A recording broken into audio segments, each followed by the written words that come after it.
The flighting for MCC Season 8 is here, and it brings a lot of stuff that is pretty cool. Some a little more contentious. I mean, I'm talking about the armor, which we're going to look at first, but bear with me. There's a lot of cool stuff here.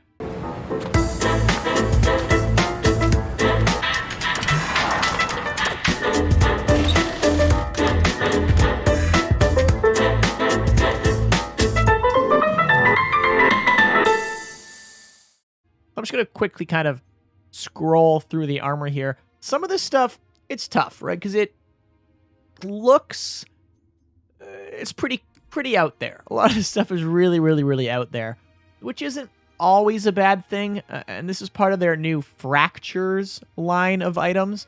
I believe the Halo Infinite, samurai armor is Fractures as well. It's their opportunity to say this is, non-canon. It's from another universe. You can go a little wackier with it. I'm for the most part on board, and it looks like Infinite's doing a good job here, but my gut feeling says some of these are pushing it. These are, I almost want to be able to turn off just Fractures, because so far I've liked these updates. The ODST armor, there's some neat stuff in there, but Fracture stuff is maybe pushing it. I mean, I won't turn it off. I don't care. I think it's, realistically, I think it's really cool that we're still getting new content in Halo 3. These helmets are also available in Halo Reach. She has some helmet options. It's just helmets in Reach, though. But it is cool that now there's 2 games for that. A lot of really neat stuff here, though.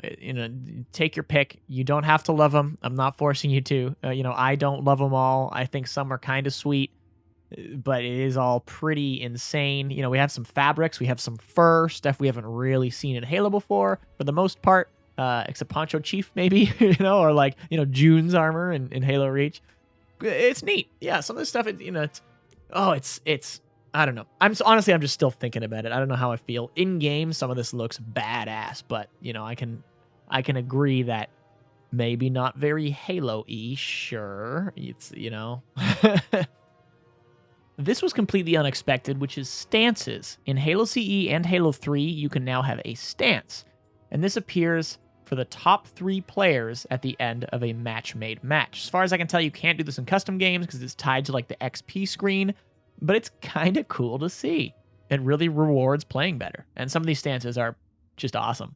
We got a new skin for vehicles here as well. For some of the vehicles, it's pretty cool. They're going with this medieval gold trim theme. Weapons as well, a lot of them have 2 new skins. I actually like these weapon skins. I think they're pretty dang cool. Now, this part I'm actually a big fan of. When you're loading up a campaign, you can now toggle on customization. So if you have custom vehicles or weapon skins, they will appear in the game. They don't appear in cutscenes. I'm happy with that. I don't think they should. Vehicles, maybe vehicles will. Theoretically, vehicles will, to be honest. But I think it's kind of a whole new model that's being rendered in when you see Master Chief and such. But it is pretty neat seeing a custom weapon. It really adds another layer there.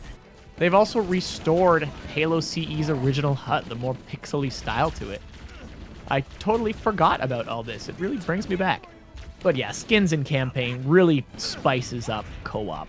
Custom Browser now supports other titles as well, so we can play some Halo 3 and some Halo CE in here. Icebox, which is a remake of Turf for Halo Online, is in this. It's good. I mean, I like Turf enough. I gotta spend some more time on it, I think, though. Now, here's something that kind of came out of left field, which is Flood in Firefight. In ODST Firefight, you can bring Flood in. That's awesome. I think that's really cool. What's also cool is that you can now have a battle rifle. Neat. Yeah, that's fascinating seeing how these enemies interact with you, how strong you are against them. I find melee against Flood is very strong. They're sentinels now. They'll all fight each other. It's kind of sweet. But the elites, there's elites now, which is weird to think about it. You don't realize you didn't really fight elites as an ODST. They are so strong, it's insane. They are so strong against an ODST. It's a lot of fun. It's so cool. What a neat thing to add. Some of the pathing is weird on these maps. I'm sure they'll fix this, but sometimes they just spawned up top and didn't come down and we couldn't complete the wave, but that's what flighting's for. Let me know what you guys think of this. There's a lot to have feedback on. I think we can probably safely say a lot of us think this is generally good stuff, but there's going to be a lot of that knee-jerk reaction against the armor, and don't let me downplay it by calling it knee-jerk. It's warranted, right? Some of the stuff is pretty crazy looking. It's out there, and you know, let me know your thoughts down in the comments below. And if you enjoyed this video, be sure to hit that like button, subscribe if you're not already, and I will see you in the future.